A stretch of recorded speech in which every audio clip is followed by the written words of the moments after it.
Hello, with me today is Professor Agata Bielik-Robson, who is the Professor of Jewish Studies.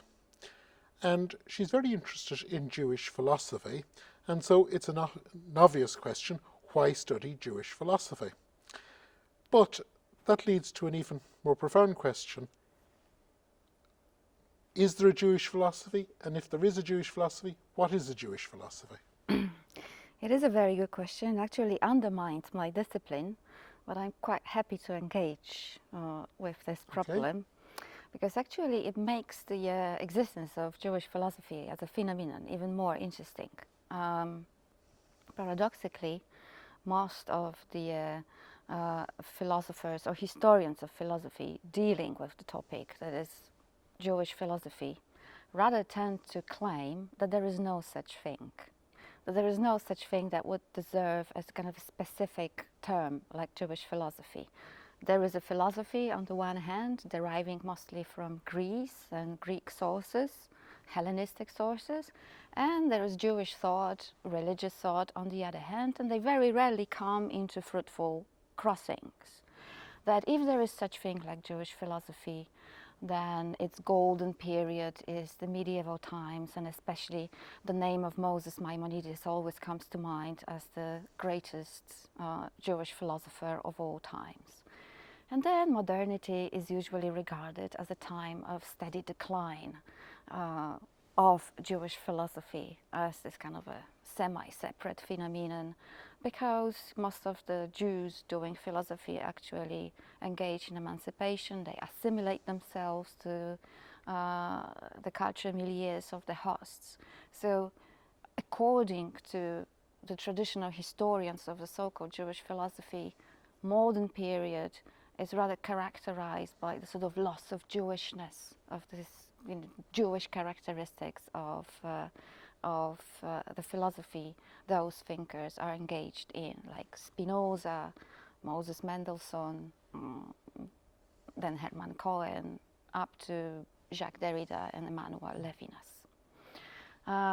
And there is a tendency to describe the Jewish philosophy of the modern period as basically a philosophy only slightly tinged with some difficult to define Jewish difference, which Oliver Leaman, a specialist in the history of Jewish philosophy, calls Kosher-flavour. Something very difficult to describe, to put your finger on, but something recognizable for the Jewish ear. But it means that it is nothing really interesting from the Jewish perspective. It's like Jewish romanticism or Jewish existentialism or Jewish Marxism. But from the point of view of proper philosophy, this Jewish difference does not really make a real difference. And I, in my interest with Jewish philosophy, I beg to differ with this traditional So it's not just kosher flavor, there is something specific. I definitely agree that there is something specific that cannot be dismissed with this neglectful phrase, kosher flavor. And contrary to the most of the historians of the so-called Jewish philosophy, I believe that modernity is not an era of a decline of the Jewish thought, perceived as Jewish, but quite to the contrary. That actually the Hellenistic and the medieval period are not very characteristic from the Jewish point of view.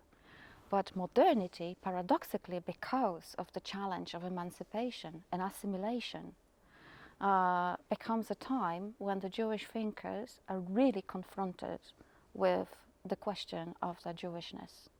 They sort of really confronted with the problem of two discourses, Athens and Jerusalem, on the other hand. And they sort of really clash with the problem of making these two idioms work together. And precisely because they usually work in the foreign idiom of Greek and Christian philosophy, usually done in other languages, German, French, Latin, they're much more aware of this question of the so-called Jewish difference. they're much more aware of the Jewish identification, which they're very often encode in certain standpoints, phrases, theses, that actually it's quite fascinating to decipher. So my thesis is actually modernity is a golden period of Jewish philosophy, from Spinoza up to Jacques Derrida, when this sort of issue of Jewish difference and the Jewish way of defining the difference between Athens and Jerusalem really comes to the fore. Can you give us a flavour, not Yes. the kosher flavour, but Yeah. a flavour of what it is for a Jewish philosopher to define Jerusalem as opposed to Athens? Well, in a way, what the Jewish thinkers have to do is quite complicated. It's like a triangulation. They have to put themselves in an equidistant relation to Christianity and to Greek thought. So there are basically two sources they have to differentiate themselves from. So it's not only just a difference from the Athens, it is also the difference from the Jerusalem as perceived by the Christian tradition. So they very often dispute, well, this kind of a Tertullian's famous opposition between Athens and Jerusalem, and try to rephrase it in their own way. So while Christian tradition usually emphasizes this difference in terms of the opposition of reason and faith, logos and emuna, the Jewish thinkers try to find their own way of perceiving this difference, and they come up with a very interesting opposition that comes to the fore in the 20th century, mostly thanks to Hermann Cohen, actually the founding father of what I call the modern Jewish philosophy proper, namely the difference between the tragic and the Messianic.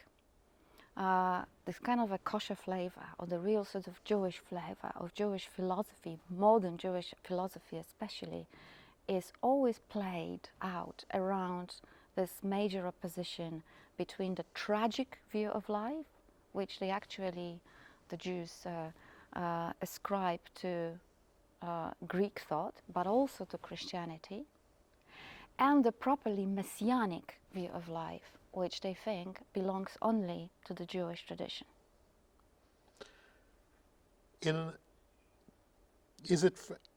know this is an unfair question, but I have to ask it.